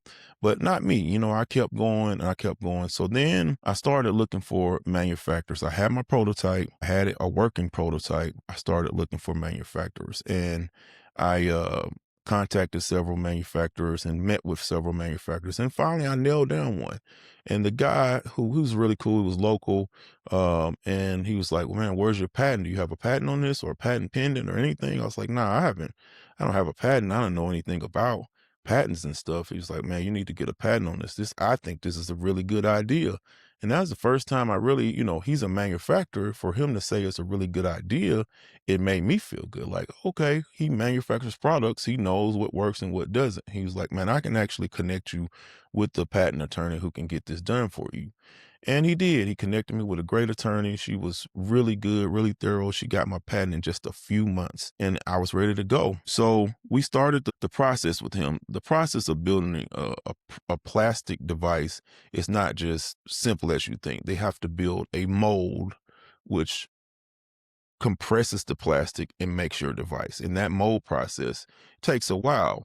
During the molding process, while they were building the mold, I took some of my prototypes and I started making little videos and sharing them on social media for people to see and get their input and their feedback of what they thought about my product. And the reception wasn't that great. There were people laughing and like, "Oh man, that's stupid. That's not gonna do anything." And then, I had some people that, that clapped for me, like, "Oh, that's nice. That's tight. I like that."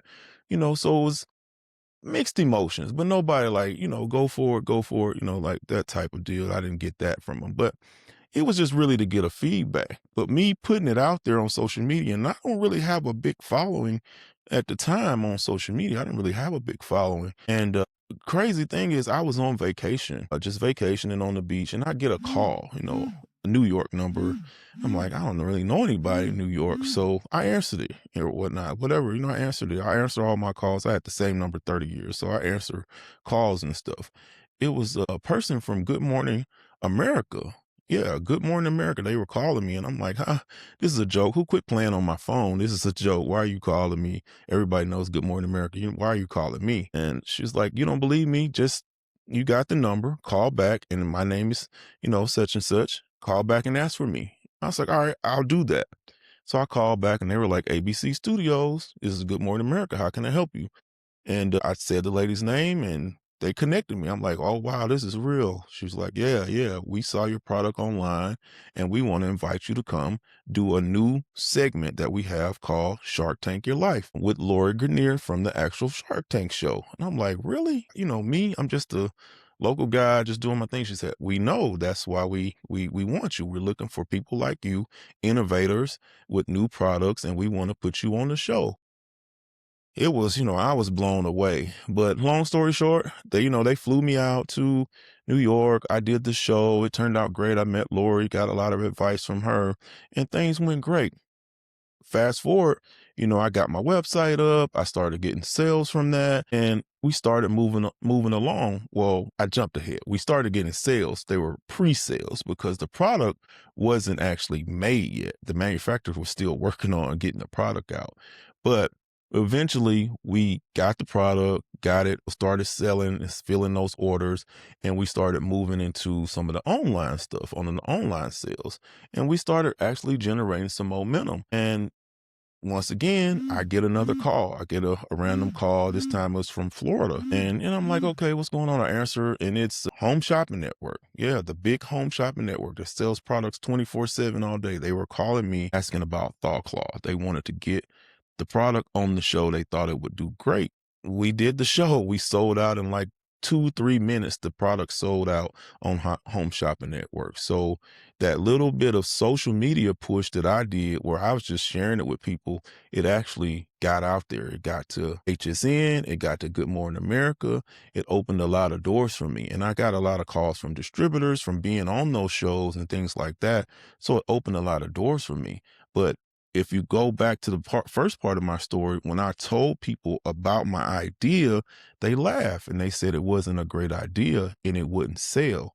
But I had the drive and the strength in myself, belief in myself to keep pushing forward and to, I had an idea. I believed it was a great idea, and that's all that mattered. It didn't matter what other people thought. I thought it was a great idea. And so I went forward with it. I followed the steps. I got the prototype, the patent, got it manufactured. I got it on the show, and the rest is history. We look back now, 12 years later, I'm still selling the product. I'm still making residual income off of the product. It's still available on Amazon and Walmart and stuff like that. You can still buy it right now to this day, 12 years later. And I hope you go pick up one. I'm not trying to sell you a Thaw Claw, but you can go pick up one. It actually does really work well. I'll put the link in the description on this video so you can go pick up one. But yeah, it really works great. Point of my story is I didn't allow people to distract me from my goal. I had that drive and discipline and the emotional strength and intelligence to get through that situation of people telling me, doubting me, and telling me it wasn't a good idea. And for you, you have to be able to do the same thing. If you have a good idea for a product or a business, don't let your friends or family deter you from doing that, because you could be really successful at it. Just do it. Take your shot at it. Go follow the steps, put out a timeline or a list of steps that you're going to take and define it, a business plan, and execute it and stick to it, and you will be successful. So that was one of my life experiences. I just wanted to share that story with you because that was like my first big product and it did well for me. But I want you to always remember your dream, it belongs to you, which means the responsibility also belongs to you. I used to get upset because I watched people that call themselves my friends celebrating people that they barely know for having success. But now I don't need their flowers. I can buy my own in any color and any scent that I want. So what did we learn today? What did we learn? Nobody cares about your dreams. It's not a curse. It's freedom. It's freedom to create anything you want without judgment. It's the freedom to not be influenced by what anyone else thinks. I've learned to paint my own dreams without sharing my ideas or plans with anyone. Why allow anyone to douse water on your flame? Follow your dreams and work hard to accomplish them. I'm living proof that dreams can and do come true.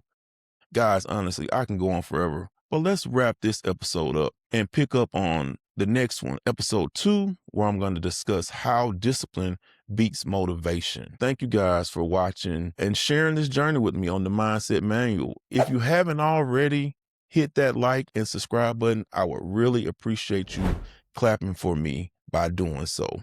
And if you know anyone that needs to hear my testimony, please share this video with them. So until next time, stay focused, stay balanced, and keep practicing that emotional intelligence. The Mindset Manual with Myron Williams.